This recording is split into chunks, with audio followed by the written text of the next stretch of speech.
Beautiful Feet was a decision of the last Synod Convention, where we were concerned about providing a pastoral presence, a sacramental presence to congregations that didn't have a continuing pastor.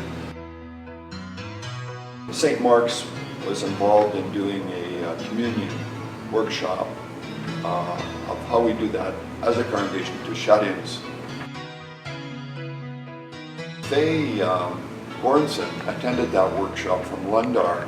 Her comment, if I recall correctly, was, how do we equip people just for pastoral ministry in a rural congregation before we even take a look at taking communion to shut-ins? When this Beautiful Feet concept came forward, I could see that it was held potential, so we've talked about it a lot. Helping someone who's hurt.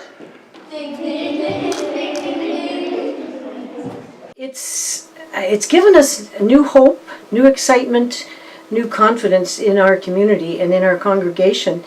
People are seeing that we are actually doing something and that it's having some effect, and we're learning. This is really an expansion of the Beautiful Feet mandate.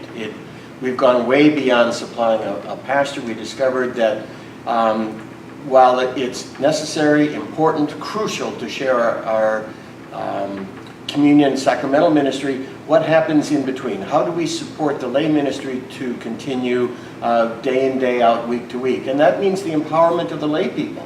So this partnership has proven to be a fantastic relationship between two congregations, sharing worship and sacramental ministry, but also empowering, training people to perform a variety of ministries locally, and then to say this is reciprocal. This is in fact a relationship so that the rural congregation has something to say to the urban as well, and that's been really good. So our partnership involved assisting with worship once a month, and then doing an educational workshop following the worship service, where Lundar served us well with lunch and lots of food. Yeah.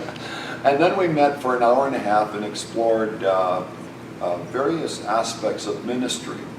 Once upon a time, 8th century approximately, the Western Church, centered in Rome,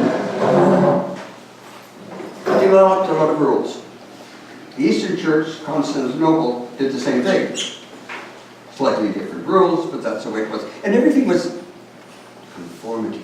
There's been a whole variety of aspects, all too tied in with the idea of empowering the ministry of the congregation and how lay people are really active in being leaders. So, This also illustrates, that we have a lot of resources to do this. It isn't just resting on one or two individuals to make it work. yeah. In February, Lundar visited St. Mark's. Right. We hired the community handy van, which held, I think, 18 people. They shared their ministry here at St. Mark's.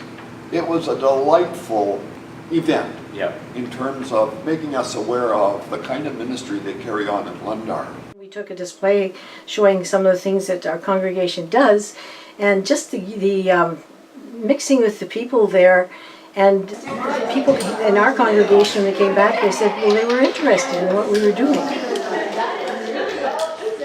It was such a warm, welcoming atmosphere, and worshiping in another church with some differences in the service order and so on. It was great. Sometimes when you're a small rural congregation, you get the feeling that nobody even knows you're there, and so that was a very welcoming thing. We're being invited to return with a little different focus, and I think there's going to be some fun in that too.